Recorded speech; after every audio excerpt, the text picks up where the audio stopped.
বাংলাদেশের উত্তরাঞ্চলে বিস্তৃত প্রাচীন নগরী মহাস্থানগড়। পুণ্ড্রবর্ধনের রাজধানী হিসেবে যার পরিচিতি হাজার বছর আগের ইতিহাসে।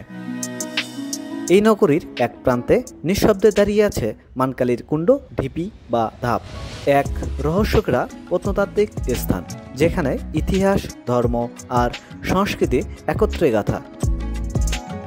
কিংবদন্তি বলে এই স্থানে একসময় রাজা মানসিংহ ও তার ভাই তানসিংহ নির্মাণ করেছিলেন একটি মন্দির, আর অপরদিকে জৈন নিদর্শন দেখে কেউ কেউ মনে করেন এটি একসময় ছিল জৈন ধর্মগুরুদের আবাসস্থল। মানকালী কুণ্ডধাপ নামের উৎসও ততটাই চমৎপ্রদ। ঢিবির পাশে ছোট জলাশয় ও তার উঁচু প্রকৃতির গঠন দেখে এই স্থান কুণ্ড বা কূপ নামে পরিচিত হয়, যা সময়ের সাথে হয়ে যায় মানকালীর কুণ্ডধাপ। এই ঢিপির প্রতিটি ইট, প্রতিটি অলঙ্কিত ইটখণ্ড যেন কথা বলে, এক সময়ের ধর্মীয় ও সাংস্কৃতিক রূপান্তরের কাহিনীও বলে দেয়।